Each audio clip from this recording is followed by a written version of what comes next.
بسم اللہ الرحمن الرحیم صلی اللہ علیہ محمد۔ پاکستان اور دنیا بھر میں لاکھوں دیکھنے اور سننے والوں کو نہید آمد جلانے کا سلام۔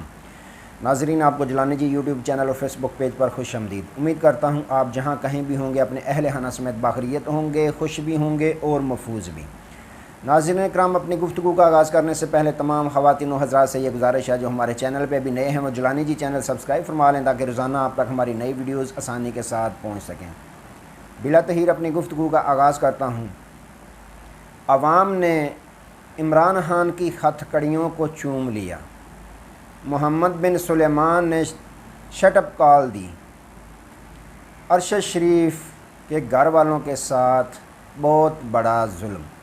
ان تمام ایشوز پہ میں نے بات کرنی ہے۔ سب سے پہلے ناظرین کرام بات کر لیتے ہیں ارشد شریف شہید بھائی کی، کہ جتنا آسان پاکستانی قوم کی نظروں بلکہ پوری دنیا کی قوم کی نظروں میں جتنا آسان قاتل پکڑنا ارشد شریف بھائی کا تھا، اتنا شاید کوئی اور ہو، کیونکہ کون تھی وہ طاقت تھی جو ارشد شریف بھائی کو بار بار دھمکیاں دے رہی تھی، جس کی وجہ سے انہوں نے چیف جسٹس آف پاکستان کو بھی خط لکھا، اپنی جان کو جو خطرہ تھا اس سے آگاہ کیا۔ کون سی ایسی طاقت تھی جس کی دھمکیوں کی وجہ سے ارشد شریف بھائی کو ملک پاکستان کو چھوڑنا پڑا؟ کس کے پاس وہ رہے جا کر کینیا میں؟ کس کے ساتھ وہ وقت گزار رہے تھے؟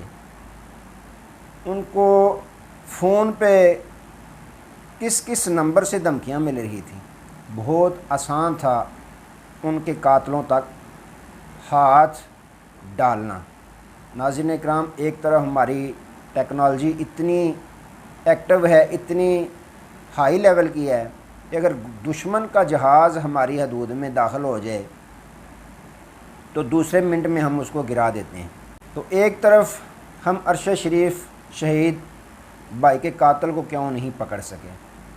ان کے موبائل کو پکڑتے، اس سے ڈیٹا چیک کرتے تو سارا دودھ کا دودھ اور پانی کا پانی ہو جانا تھا، لیکن ہم نے ایسا کرنا نہیں تھا، کیونکہ اس طرح اگر ہم کرتے تو پھر کھرا جو ہے وہ اپنے ہی گھر کی طرف آ جانا تھا۔ تو ناظرین اکرام، اس میں اب پیش رفت کیا ہوئی ہے اس کیس میں کہ ان کی بوڑھی والدہ جو ہے وہ عدالتوں کے چکر کاٹ رہی ہیں۔ انہوں نے درخواستیں دیں ہمارے قاتل کون ہیں، لیکن ان کی مرضی کے مطابق ایف آئی آر بھی نہ کاٹے گی۔ اب اس کیس میں پیش رفت یہ ہوئی ہے کہ ان کی جو بیوہ ہیں ان کے وارنٹ گرفتاری جاری کر دیے گئے ہیں خفیہ۔ اس کی وجہ کیا ہے کہ اس معاملے کا حل بھی تو کرنا ہے نا۔ اب جب ان کی گرفتاری ہوگی تو ان کی ارشد شریف شہید بھائی کی بوڑھی والدہ کس طرح بچوں کو سنبھالیں گی؟ باپ بھی چلا گیا، جب ماں جیل میں چلی جائے گی تو بچوں کو کس نے سنبھالنا ہے، ان کی دیکھ بھال کس نے کرنا ہے؟ تو پھر کیا ہوگا؟ انہوں نے خود ہی کہنا ہے کہ ہم اپنا مقدمہ واپس لے لیتے ہیں۔ تو ناظرین اکرام، یہ بہت بڑا ظلم ہے۔ تو اس میں اپنے صحافی بھائیوں کا بھی یہ ناکامی جو ہے تسلیم کرتا ہوں کہ کسی نے ان کی خاطر آواز بلند نہیں کی۔ ایک دن سے کچھ نہیں ہوتا، کسی نے احتجاجی مظاہرے نہیں کیے، کسی نے ہڑتالیں نہیں کی، کسی نے ان کی آواز بلند نہیں کی، کسی میڈیا چینل نے بھی ان کی آواز بلند نہیں کی۔ جس طرح عمران ریاض خان بھائی جو ہے لاپتہ ہیں، ان کے لیے بھی کسی نے آواز نہیں اٹھائی۔ آئے روز اگر ہڑتالیں کی جائیں، مظاہرے کیے جائیں تو کچھ پتہ چلے طاقتور حلقوں کو بھی کہ صحافی جو ہیں وہ ایک پیج پر ہیں، ان میں بہت بڑا اتحاد ہے۔ لیکن ناظرین اکرام، صحافیوں میں بالکل اتحاد نظر نہیں آیا پاکستان میں۔ تو یہ ان کے ساتھ، خاندان کے ساتھ بہت بڑا ظلم ہے، شہید کے گھر والوں کے ساتھ بہت بڑا ظلم اور زیادتی ہے۔ تو ناظرین اکرام، اب بات کرتے ہیں محمد بن سلیمان، جن کے متعلق 1-2 ماہ سے یہ خبریں گردش کر رہی تھیں، پاکستانی قوم کو ٹرک کی بتی کے پیچھے لگانے کی کوشش کی جا رہی تھی کہ محمد بن سلیمان جو سعودی عرب کے شہزادے ہیں وہ آئیں گے پاکستان۔ کب؟ جب وہ انڈیا میں جائیں گے، جہاں پہ 20 ممالک کی جو ٹاپ کی معیشت جن کے ممالک کی ٹاپ پہ معیشت ہے ان کا اجلاس ہے، ادھر کانفرنس ہے، تو انڈیا میں انہوں نے جانا ہے۔ تو انڈیا جانے سے پہلے پاکستان میں بھی وہ اسٹے کریں گے، چائے وائے پی کے جائیں گے، تو پھر اس کے ساتھ ہی کم و بیش 25 ارب ڈالر کی سرمایہ کاری بھی جو ہے وہ پاکستان میں کریں گے، انویسٹمنٹ کریں گے۔ لیکن کیا ہوا کہ جب دنیا، پاکستانی قوم ساری کی ساری سوئی ہوئی تھی، تو محمد بن سلیمان پاکستان کی حدود سے طیارے میں بیٹھ کر سفر کر رہے تھے۔ انہوں نے دیکھا پاکستانی قوم میرے منتظر نہیں ہیں، سوئے ہوئے ہیں، کوئی پھول پکڑ کے کھڑے نہیں ہیں ایئرپورٹ پہ۔ تو انہوں نے کیا کیا، وہ بھی سو گئے اور ساری رات جناب پاکستان کی حدود سے پرسکون طریقے سے گزر کے انڈیا پہنچ گئے۔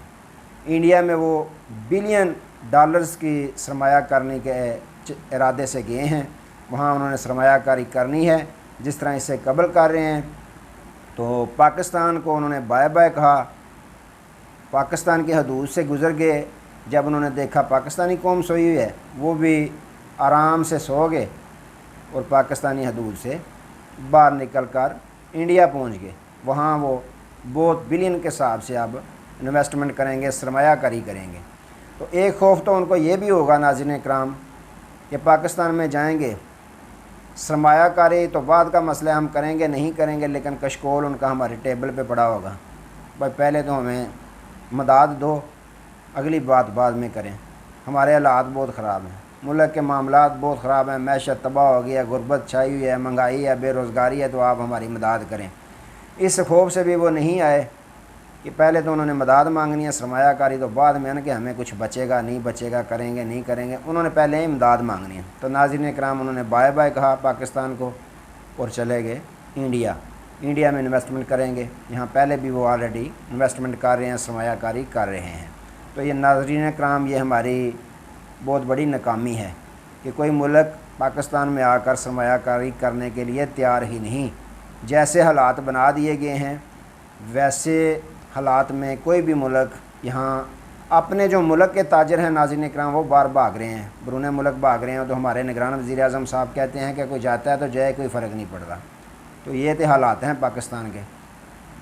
تو ناظرین اکرام اب بات کرتے ہیں اٹک قیدی نمبر 804 کے متعلق کہ قیدی نمبر 804 اٹک جیل میں بیٹھا ہوا ہے، لیکن اس کی ہتھ کڑیوں کو عوام نے چوم لیا۔ کیسے؟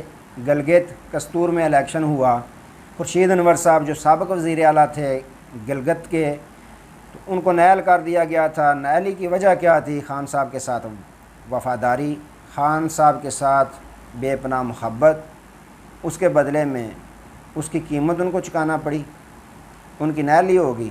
جیسے ہی نائلی ہوئی تو انہوں نے دوبارہ، اب ضمنی الیکشن تھا، اس میں ان کے والد صاحب نے حصہ لیا۔ تو جس طرح پشاور میں الیکشن میں، ضمنی الیکشن میں آپ نے دیکھا جو بلدیاتی الیکشن ہوئے ہیں کہ عوام نے کسی اور کو ووٹ دیا ہی نہیں، کسی اور پارٹی کا انتخاب نہیں کیا، صرف اور صرف ایک ہی پارٹی پاکستان تحریک انصاف عمران خان کے نام پہ لوگوں نے ووٹ دیا۔ اب رات کو کیا ہوا؟ وہی سین دوبارہ دیکھنے کو ملا کہ جو خورشید انور صاحب کے والد صاحب تھے وہ بھاری اکثریت سے کامیاب ہو گئے۔ لوگوں نے کسی اور پارٹی کو منتخب نہیں کیا، کسی اور پارٹی کو ووٹ دینا پسند نہیں کیا، صرف اور صرف سابق وزیر اعظم عمران خان کے نام پہ انہوں نے ووٹ دیا۔ ووٹ دے کر یہ طاقتور حلقوں کو بھی بتا دیا کہ ہمارے دلوں میں خان صاحب کی محبت ہے، تو وہ رہے گی، ہے اور رہے گی، اور انہوں نے اس بات کا ثبوت دے دیا۔ تو ناظرین اکرام ساتھ ہی پھر کیا ہوا کہ عثمان ڈار صاحب کو گرفتار کر لیا گیا۔ کیا وجہ ہے؟ وجہ یہی ہے کہ پاکستانی قوم پاکستان تحریک انصاف سے محبت کرتی ہے، جس کا وہ ثبوت ہر الیکشن میں دے دیتے ہیں، ضمنی الیکشن میں۔ تو چاہیے تو یہ کہ پاکستان تحریک انصاف کسی ضمنی الیکشن میں حصہ نہ لے، کیونکہ جب بھی وہ حصہ لیتے ہیں عوام ان کو بھرپور محبت کا اظہار کرتے ہوئے کامیاب کروا دیتی ہے۔ ساتھ ہی کریک ڈاؤن شروع ہو جاتا ہے کہ بھائی ان کی محبت کیسے نکالیں، ایسے نہیں تو ایسے کر لیں، گرفتاریاں شروع ہو جاتی ہیں۔ عثمان ڈار صاحب ناظرین اکرام جس طرح ان کے ساتھ جو ظلم و زیادتی پہلے کی گئی تھی، ان کے کاروبار سیل کیے گئے، یہاں تک کہ ان کی بوڑھی والدہ کو مقدمات کے سلسلے میں عدالتوں کے چکر لگانے پڑ رہے ہیں، تو اب ان کو بھی گرفتار کر لیا گیا ہے۔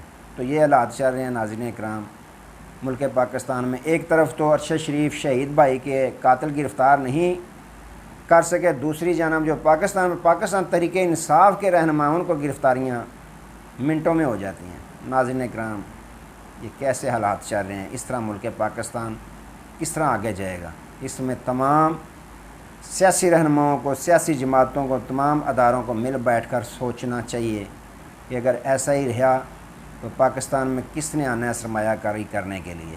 تو یہ لمحہ فکری ہے۔ اللہ تعالیٰ ملک پاکستان کی خیر فرمائے، اللہ تعالیٰ ہم سب کی خیر فرمائے۔